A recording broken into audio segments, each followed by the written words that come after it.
Hamilton et sa famille Mercedes, nous n'avons pas de limite. Lewis, un ingénieur, pilote, mentor, homme engagé. Incroyable. Bon allez, ce sera la dernière de la semaine parce que celle-là est super longue. Oh là là, Lewis. Mon Dieu. Bon, il n'y a pas que lui qui parle, hein, visiblement. Auprès de la FOM, le pilote Mercedes a confirmé être au sommet de sa forme physique mais aussi mentale. Donc c'est une interview évidemment, très complète. En ce qui concerne mon bien-être physique, je me suis jamais senti aussi bien physiquement car je me suis vraiment concentré sur ce point en vieillissant. J'aime généralement piloter, je travaille sur un plan. Je ne peux pas encore vous dire ce qu'il en est, mais il n'y a pas de limite à ce que nous pouvons faire.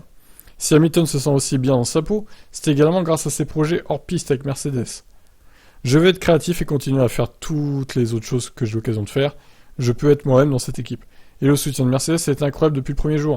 Ensemble, il ne s'agit pas seulement de gagner, nous pouvons faire partie de nombreuses personnes dans le monde qui essaient de changer le monde pour le mieux. Nous pouvons le faire. Mercedes est une énorme marque qui peut avoir une énorme influence sur le monde. Autre élément qui fait que se sentir Hamilton si heureux à Mercedes, c'est son patron. Toto Wolff est l'un des meilleurs de mes amis. Nous avons eu des moments difficiles, nous avons eu des négociations difficiles, il y a eu des explosions d'émotions, des montagnes russes d'émotions ensemble au fil des ans.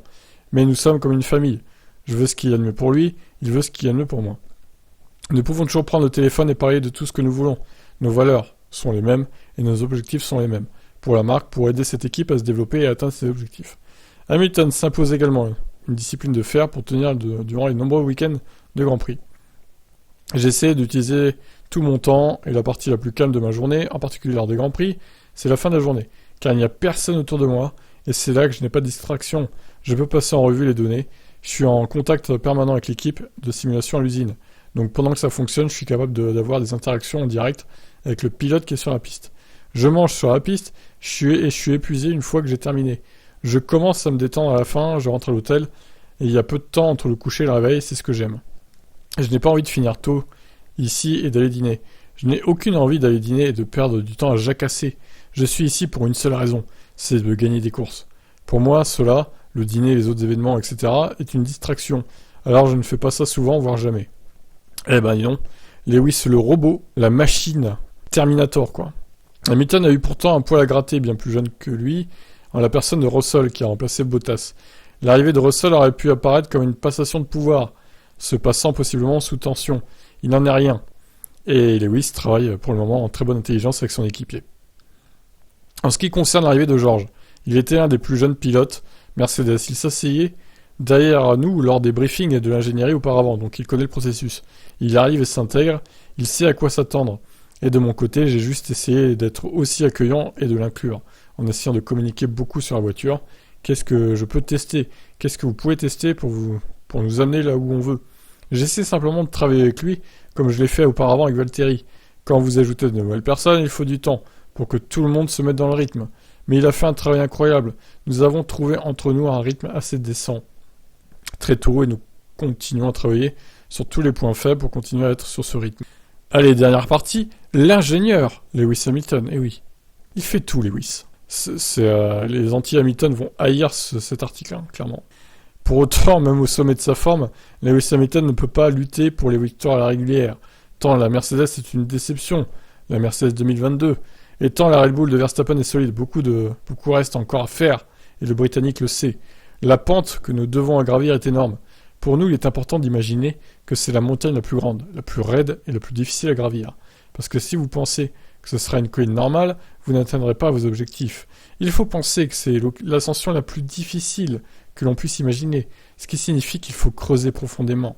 En coulisses d'ailleurs, Hamilton a un travail colossal pour faire progresser autant que possible le développement.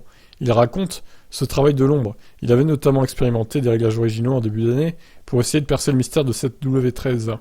Il y a beaucoup de travail que nous avons déjà fait jusqu'à présent pour comprendre où nous en sommes et où nous sommes trompés dans les décisions précédentes qui ont été prises l'année dernière et cette année. Pour ce qui est de prendre les bonnes mesures pour l'année prochaine, c'est pas facile de s'y retrouver car il y a beaucoup d'options différentes.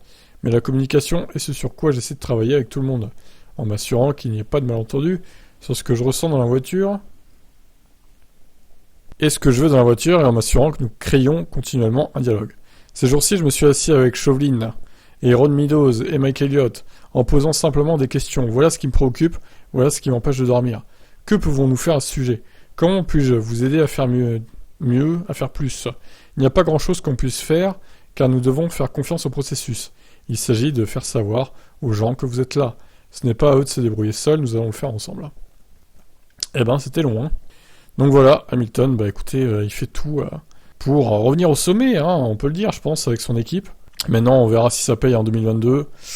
Il reste 2 courses, donc ça me paraît compliqué pour aller chercher une victoire, mais bon, sur un malentendu, on sait jamais. Hein. Je pense honnêtement que si Max abandonne, ou qu'il a un problème technique, un accrochage, je ne sais qui, avec je ne sais qui, Hamilton peut gagner. Mais bon, là, sans ça, ça va être compliqué. Hein. La Red Bull est quasi intouchable, et le pilote dans cette Red Bull est très fort aussi, il faut le reconnaître, donc ça n'aide pas. Donc chaud. J'espère juste qu'ils auront une très bonne voiture en 2023. Je vous laisse commenter, ciao.